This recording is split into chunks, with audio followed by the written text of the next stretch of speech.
Hi all, welcome back to Kanasu cooking YouTube channel. ಎಲ್ಲರೂ ಹೇಗಿದ್ದೀರಾ? ಎಲ್ಲರೂ ಚೆನ್ನಾಗಿದ್ದೀರಾ ಅಂತ ಭಾವಿಸ್ತೀನಿ. ಎಲ್ಲರಿಗೂ ಕನಸು ಕುಕಿಂಗ್ ಯೂಟ್ಯೂಬ್ ಚಾನಲ್ಗೆ ಸ್ವಾಗತ.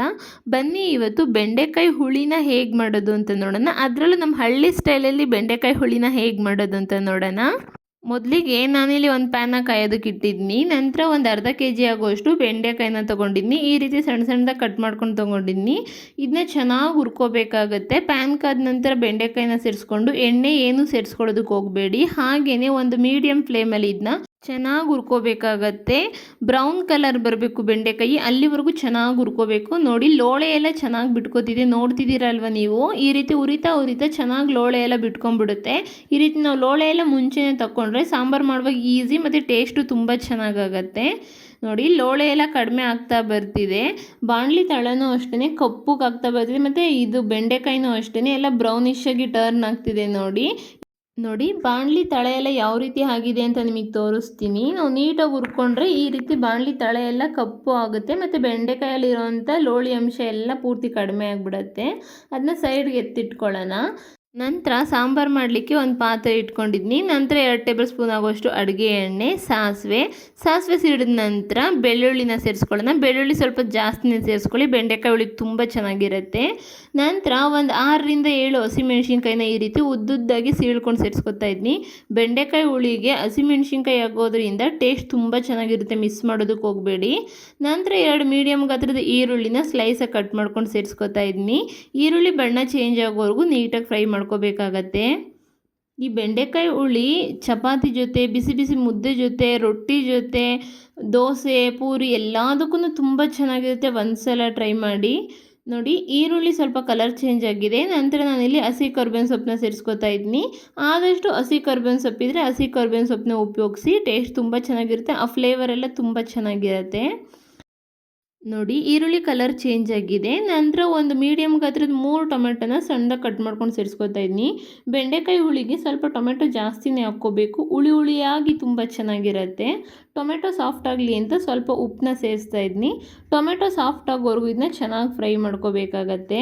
ಬೇಸಿಕಲಿ ನಾನು ಹಳ್ಳಿ ಹುಡುಗಿ ಆಗಿರೋದ್ರಿಂದ ಆಲ್ಮೋಸ್ಟ್ ನಮ್ಮ ಹಳ್ಳಿಗಳ ಕಡೆ ಯಾವ ರೀತಿ ಸಾಂಬಾರುಗಳನ್ನ ಮಾಡ್ತಾರೆ ಅನ್ನೋದನ್ನೇ ನಿಮ್ಮ ಜೊತೆ ಶೇರ್ ಮಾಡ್ಕೋತೀನಿ. ಇಷ್ಟ ಆದರೆ ಪ್ಲೀಸ್ ಲೈಕ್ ಮಾಡಿ, ಶೇರ್ ಮಾಡಿ, ಮತ್ತು ನಿಮ್ಗೆ ಏನೇ ಡೌಟ್ಸ್ ಇದ್ರೂ ಈ ಸಾಂಬಾರು ಬಗ್ಗೆ ಅಥವಾ ಯಾವುದಾದ್ರು ರೆಸಿಪಿ ಬಗ್ಗೆ ಕಮೆಂಟ್ ಮೂಲಕ ತಿಳಿಸಿ. ನಾನು ನಿಮಗೆ ಏನು ಡೌಟ್ ಇದ್ರೂ ಅದನ್ನ ಕ್ಲಿಯರ್ ಮಾಡಿಕೊಡ್ತೀನಿ. ನೋಡಿ, ಟೊಮೆಟೊ ಎಲ್ಲ ಚೆನ್ನಾಗಿ ಸಾಫ್ಟ್ ಆಗಿದೆ. ನಂತರ ನಾವು ಹುರಿದಿಟ್ಕೊಂಡಿರೋ ಅಂಥ ಬೆಂಡೆಕಾಯಿನ ಸೇರಿಸ್ಕೊಳ್ಳೋಣ. ಬೆಂಡೆಕಾಯಿ ಸೇರಿಸ್ಕೊಂಡು ನೀಟಾಗಿ ಫ್ರೈ ಮಾಡ್ಕೋಬೇಕಾಗತ್ತೆ. ನೀವು ಸಾಂಬಾರು ಮಾಡೋದಕ್ಕೆ ಸ್ಟಾರ್ಟ್ ಮಾಡುವಾಗ ಒಂದು ನಿಂಬೆಹಣ್ಣು ಗಾತ್ರದಷ್ಟು ಹುಣಸೆಹಣ್ಣನ್ನ ನೆನೆಸಿಡಿ. ಈ ಬೆಂಡೆಕಾಯಿ ಎಲ್ಲ ಉರಿಯೋ ಅಷ್ಟೊತ್ತಿಗೆ ಅದೆಲ್ಲ ಚೆನ್ನಾಗಿ ನೆಂದಿರುತ್ತೆ. ನೋಡಿ, ಬೆಂಡೆಕಾಯಿ ಎಲ್ಲ ನೀಟಾಗಿ ಮಿಕ್ಸ್ ಮಾಡ್ಕೊಂಡಿದ್ದಾಯಿತು. ನಾನಿಲ್ಲಿ ಒಂದು ಹೋಳಲ್ಲಿ ನಾನು ಕಾಯಿನ ಈ ರೀತಿ ಪೀಸ್ ಆಗಿ ಮಾಡ್ಕೊಂಡು ಸೇರಿಸ್ಕೊತಾ ಇದ್ದೀನಿ. ಕಾಯಿ ಪೀಸ್ ಹಾಕೋದ್ರಿಂದ ಟೇಸ್ಟ್ ತುಂಬ ಚೆನ್ನಾಗಿರುತ್ತೆ. ಆ ಸಾಂಬಾರಲ್ಲಿ ಬೆಂದಿರೋಂಥ ಕಾಯಿ ಪೀಸ್ ತಿನ್ನೋವಾಗ ಸಿಗೋವಂಥ ಮಜಾನೇ ಬೇರೆ. ಒಂದ್ಸಲ ಟ್ರೈ ಮಾಡಿ. ನಾನು ಹೇಳಿದಾಗೆ ಅಡುಗೆ ಮಾಡೋದಕ್ಕೂ ಮುಂಚೆನೇ ನಾನು ಹುಣಸೆ ಹುಳಿನ ರೆಡಿ ಮಾಡ್ಕೊಂಡು ಇಟ್ಕೊಂಡಿದ್ದೆ, ಅಂದರೆ ಹುಣಸೆಹಣ್ಣ ನೆನೆಸಿಟ್ಟಿದ್ದೆ. ಅದೆಲ್ಲ ನೆಂದಾದ ನಂತರ ಈಗ ಸೇರಿಸ್ಕೊತಾ ಇದ್ದೀನಿ. ಹುಣಸೆ ಹುಳಿ ಮಿಸ್ ಮಾಡೋಕ್ಕೆ ಹೋಗ್ಬಿಡಿ. ನಾವು ಹೇಳಿದಾಗಿದ್ದು ಬೆಂಡೆಕಾಯಿ ಹುಳಿ ಅಂತಲೇ ಹೆಸರು ಅಲ್ವಾ, ಹುಳಿಯಾಗಿದ್ರೇ ಚೆಂದ. ಹುಣಸೆ ಹುಳಿ ಸೇರಿಸೋದ್ರಿಂದ ಟೇಸ್ಟ್ ತುಂಬ ಚೆನ್ನಾಗಿರುತ್ತೆ. ಅದೇ ಮೇನ್ ಇಂಗ್ರೀಡಿಯೆಂಟ್, ಇದಕ್ಕೆ ಮಿಸ್ ಮಾಡೋಕ್ಕೆ ಹೋಗಬೇಡಿ. ಹುಣಸೆ ಹುಳಿ ಹಾಕಿ ನೀಟಾಗೆಲ್ಲ ಫ್ರೈ ಮಾಡಿದ ನಂತರ ಸಾಂಬಾರಿಗೆ ಸಾಂಬಾರು ಪೌಡ್ರು ಮತ್ತು ಖಾರದ ಪುಡಿನ ಸೇರಿಸ್ಕೊತಾ ಇದ್ದೀನಿ. 3 ಟೇಬಲ್ ಸ್ಪೂನ್ ಆಗುವಷ್ಟು ಸಾಂಬಾರು ಪೌಡ್ರು, 1 ಟೇಬಲ್ ಸ್ಪೂನ್ ಆಗುವಷ್ಟು ಖಾರದ ಪುಡಿನ ಸೇರಿಸ್ಕೊಂಡಿದ್ದೀನಿ.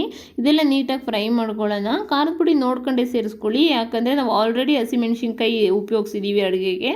ಅದಕ್ಕೋಸ್ಕರ ಸ್ವಲ್ಪ ಖಾರದ ಪುಡಿನ ಕಡಿಮೆನೇ ಸೇರಿಸ್ಕೊಳ್ಳಿ. ನಂತರ ಸಾಂಬಾರು ಮೆಷರ್ಮೆಂಟ್ ಎಷ್ಟು ಬೇಕೋ ಅಷ್ಟನ್ನು ನೋಡಿಕೊಂಡು ನೀರನ್ನ ಸೇರಿಸ್ಕೊಳ್ಳಿ. ನೀರು ಸೇರಿಸಿದಂತ ನೀಟಾಗಿ ಮಿಕ್ಸ್ ಮಾಡ್ಕೋಬೇಕಾಗತ್ತೆ.